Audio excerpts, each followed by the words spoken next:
Con su venia, presidente,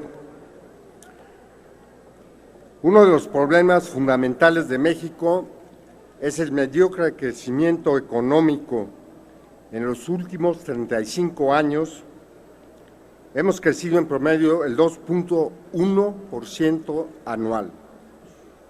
El crecimiento económico ha sido insuficiente para atender los retos urgentes y que reclama el país, como la pobreza, el deterioro de los sistemas de salud, el sistema educativo, la baja generación de infraestructura, los altos niveles de informalidad, entre muchos otros. Por otra parte, basta señalar que este año, conforme al presupuesto de egresos, se destinará para pagar por este concepto, por el concepto de lo que es los intereses generados por la deuda, la cantidad de 698,000 millones de pesos, cifra que equivale al gasto público en educación. México ha tenido una pésima política fiscal en este sentido, porque nos continuamos endeudando. Otro factor que va a ejercer presión en las finanzas públicas en el presente año y que Encuentro Social ha venido anunciando como foco rojo desde hace 2 periodos ordinarios, es precisamente que el costo para todos los mexicanos de sostener el sistema colapsado y fracasado del sistema pensionario, que va en monto ascendente, pronto no tendrá manera de cubrirse.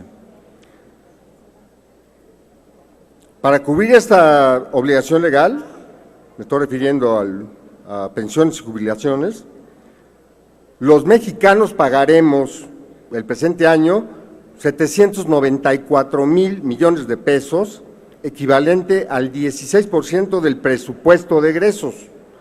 Con esa cifra se podría cubrir el gasto público de la Ciudad de México durante 4 años completo. 2018 lo cerraremos con un nivel de endeudamiento cercano al 50% del Producto Interno Bruto. Todo esto aunado a la evolución de la pirámide poblacional es un grave riesgo para el sistema fiscal. En la presente administración, ese bajo crecimiento económico se ha combinado con otro dato peligroso y que es el que hemos tenido déficit fiscal. Déficit fiscal es el monto en que el gasto público es mayor al ingreso público en el mismo año. En otras palabras, no solamente crecemos poco, sino que lo hacemos en un entorno en donde aumenta la deuda pública. Lo anterior es una evidencia clara de que la política fiscal no está siendo responsable, entre otras razones, porque no se discute de manera suficiente ni transparente. En resumen, esta política fiscal, en este gobierno y en los que los han precedido, se refleja en 3 factores fundamentales. Primero, es costumbre del Ejecutivo Federal la subestimación dolosa de la ley de ingresos, para disfrazarla después como ingresos excedentes y manejarlos de manera discrecional. En la lógica financiera no es posible que en los 5 años de esta administración los ingresos captados hayan sido en un promedio anual 8% mayores a los estimados en el presupuesto ejercido en los años anteriores. En cifras absolutas, cada año se ha recaudado en promedio 325,000 millones de pesos como supuesto ingreso excedente, que repito, en realidad es una subestimación dolosa enviada por el Ejecutivo Federal. Los otros dos factores ya los mencioné: el daño asociado al costo del servicio de la deuda pública y el absurdo subsidio a un sistema pensionario fracasado año con año. Por cierto, el entonces secretario de Hacienda, José Antonio Meade, no me pudo contestar la respuesta que le formulé en su comparecencia ante este Pleno, en la glosa del quinto informe de gobierno: ¿por qué nunca se corrigieron los criterios de estimación del ingreso para adecuarlo a la realidad? En lugar de seguir manteniendo como una constante ese 8% por debajo de la recaudación real previsible. Ningún régimen democrático y republicano se da el lujo de abusar de un ingreso subestimado para convertirlo en un supuesto excedente recaudatorio de estos montos de 325,000 millones de pesos anuales para ejercerlo sin transparencia y rendición de cuentas. En México sí se da ese lujo el gobierno federal y no pasa absolutamente nada. En el pasado reciente ya se ha buscado por 34 países atender esta problemática mediante la creación de consejos fiscales, y ya se aplica este esquema, sobre todo a raíz de la crisis mundial del 2008.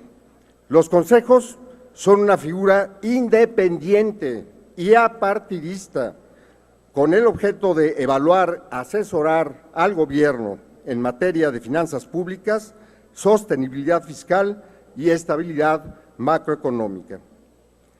En nuestro país, en 1997, se creó el Centro de Estudios de las Finanzas Públicas para proveer… Concluya, diputado. Voy a concluir, diputado. Le pido, presidente, que tenga un mínimo de cortesía parlamentaria para quienes somos sus pares. Sí, ya se excedió el tiempo, 2 minutos más, diputado, por favor, concluya. Si me lo permite. Repito, se creó el Centro de Finanzas Públicas para proveer asistencia técnica a los diputados en materia económica. Dicho centro está adscrito a la Secretaría de Servicios Parlamentarios. Desafortunadamente, esta instancia ni es independiente ni es apartidista.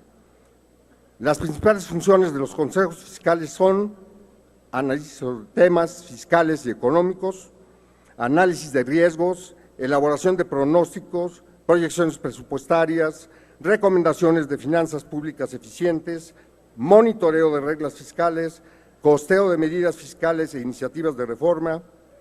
Y este Centro de Estudio de las Finanzas Públicas realiza esos trabajos prácticamente nunca.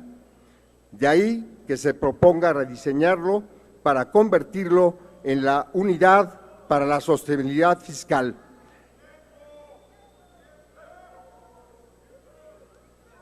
Esto con certeza de que la unidad ayudará, entre otras cosas, a vigilar el cumplimiento de la regla fiscal mexicana, aumentar la discusión, proponer los caminos para mejorar el gasto público, sugerir las rutas. Concluya, diputado, por favor. En eso estoy, diputado. No me haga repetirle que tenga la más mínima cortesía parlamentaria. Le pido respeto a esta presidencia y al reglamento que nos rige a todos los diputados. Lo entiendo, diputado. En honor al tiempo de todos los que estamos presentes. Sí, le recuerdo, señor presidente, que somos sus pares. Tan diputado es usted como lo soy yo. Nada más que está usted sentado en la silla de la presidencia. Por eso mismo concluya, diputado. Y en esa silla de la presidencia lo pusimos quienes votamos por usted para que estuviera Diputado, ahí. concluya, por favor. Y eso ya se lo ha dejado claro tanto la diputada Cristina Gaitán como la diputada Denise Haufen en anteriores sesiones. Así que le pido me conceda un minuto más para poder terminar. Ya está excedido en su tiempo, diputado. Concluya inmediato, por favor. Prosigo. Sugerir, obviamente, las rutas para la ejecución de los ingresos excedentes, sin disfrazarlos como una subestimación del ingreso. En conclusión, la Unidad de Control Fiscal dará fortaleza y elementos al Poder Legislativo para influir en una política fiscal responsable que abone al crecimiento de la política económica mexicana y resolver los retos cuya solución se ha venido postergando. En Encuentro Social pugnamos por prácticas fiscales transparentes y sanas. Hagamos lo justo y le agradezco su tolerancia, presidente.